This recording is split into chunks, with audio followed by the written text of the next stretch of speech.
Brandy Watson, Student Service Coordinator, American Beauty Academy. Ed Gillespie, CEO of American Beauty Academy. Rick Rycobb, Chief Operating Officer, American Beauty Academy. James Collins, Division of Professional Regulation. J.J. Johnson, State Representative, and I want to apologize, Dwight, if you told me Twin B would be video and I would have got dressed.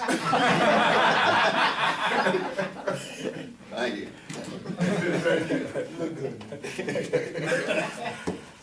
Derek Reese, law owner, professional barber, professional instructor, and a professional member of the Board of Cosmetology. David Soffern from the Mayor's Office here in Wilmington. Karen Turner, Service Coordinator for Interfaith Community Housing of Delaware. Jim Baker, retired. Well, before you move in, I'm not gonna let Jim Baker get away with that. Jim Baker is now the chairperson of the Metropolitan Urban League. So I think that's very commendable. That's great. Yeah, you're not just retired, you might be tired. I won't tell you a lot of work, but Dennis P. Williams, Mayor of Wilmington. Charles Potter, Junior State Representative, First District. Okay, now having said that, Mr. Collins, if you would, where would you like him, Rep? Can he speak right from his chair? Yes. Okay, then thank you, Mr. Collins. No problem. Thank you all. Brandy told me it was my pleasure to be here today. So she was not taking no for an answer. So it is good to be here. And this is, Mr. Davis has kind of summarized an issue that's, to me, something that I think Derek and I have been talking about and trying to figure out for some time. So I think it's my job to kind of describe the problem and tag it on to the approach that Mr. Davis spoke about. So barbers have been licensed in this state since 1961. Currently, we have a little less than 400 barbers licensed in the state of Delaware, compared to over 4,500 cosmetologists licensed in the state. Some of the issues that we're seeing is even those barbers that go into apprenticeship programs don't successfully move on to licensure. And I think there's a few reasons for that. And so when we started talking about, you know, my approach as the director of professional regulation is either we're gonna regulate it or we're not. And that's one of the things I say to the legislators. I'm like, look, I can't halfway do this, because when something goes really bad, you're gonna come back and ask me why we weren't regulating it. So what I got back recently, the Cosmetology Board went through sunset review and everything was left intact. And one of the things that was added to the board was the ability to conduct inspections. And I get calls weekly, daily from legitimate entrepreneurs, business owners saying, hey, I've got a legitimately licensed shop and there's 3 more folks on my block that have no license and I want you guys to do something about it. And so we've been sending out for the last probably 18 months inspectors to go throughout the state, not just in Wilmington, but throughout the state. And we've identified many unlicensed shops in nail shops, cosmetology shops, and barber shops. There is a high concentration of unlicensed barber establishments in the city of Wilmington. And so what Derek and I have been saying was kind of trying to look at this whole thing as a continuum. And the continuum starts at, you know, folks are trying to make a living. I get that. You know, Wilmington, I'm from Toledo, Ohio, and when I come to Wilmington, I feel like I'm kind of coming home. You know, the folks look familiar to me, the buildings, everything looks familiar to me, so I can relate. So I know folks are trying to make a living and doing what they gotta do. And so the most viable option to us was, the beginning of the process should be expand the apprenticeship opportunities. And how the apprenticeship works is, Tyreek is let's say he's a barber, and I go to him and say, I want to be your apprentice.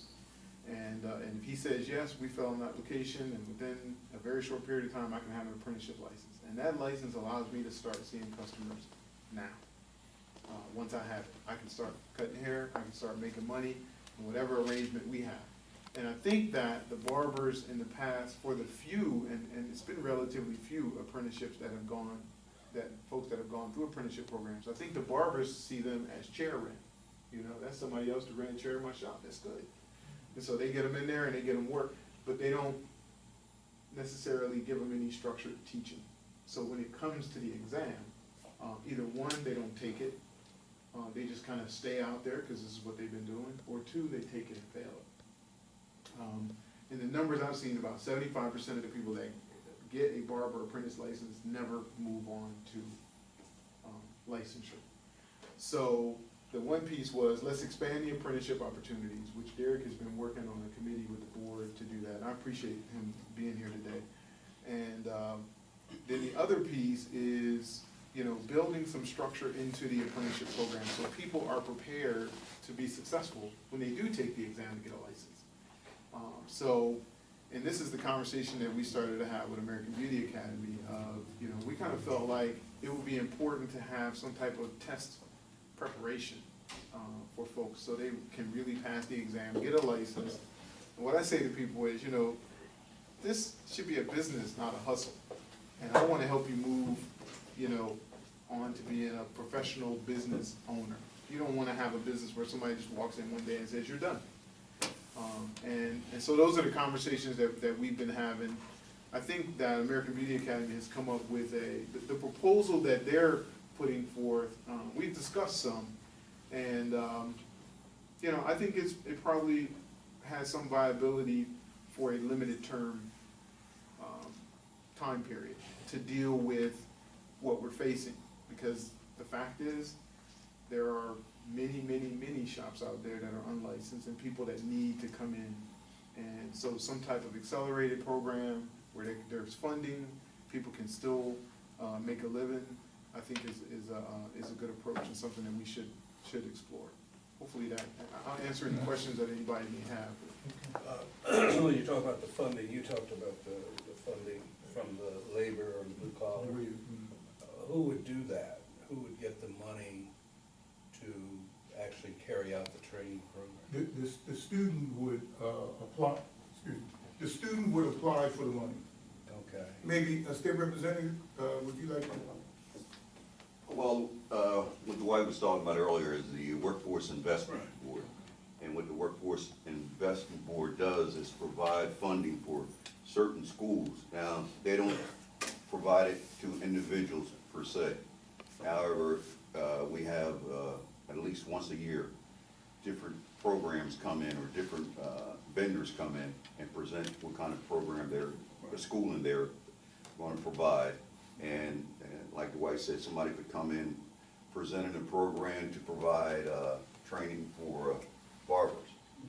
And what the Workforce Investment Board does is provide them with funding. That funding would allow them to provide that training for a certain number of students, what that the students have to pay. But that would be like a nonprofit doing that as opposed to the school itself doing it as a profit operation. It could be Either one? Either one, yeah, right. We have different kinds. The other that I wanted, Dwight, was on the issue of the student not being able to be helped if they were a dropout. So how would you address that? CEO. In July of 2012, the Department of Education instituted rules, non-high school graduates no longer qualify for financial aid. And personally, I find that rather offensive because you're taking the most vulnerable constituency that you have. Generally, you're talking about a mother with one or two children, okay, who's dropped out of high school and now has no possibility of making a living. When you said the department, that's the U.S. The U.S. Department of Education, my state Department of Education. JJ, I have one question. You're sure that this money can be utilized for a profit organization? Oh, yeah. Let me clarify, we have a contract already with, we're approved with Global Workforce Board. Okay. We have, any number of schools are approved. So you have a contract signed? We have a contract if they want to send people to us, Right. and we're already authorized to do that. Okay.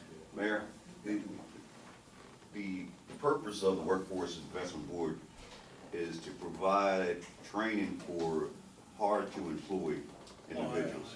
I know, I funded it. Oh, yeah, right, oh, We yeah, approved that. yeah, right. No, the only thing is, What are you I trying to never agreed with their process of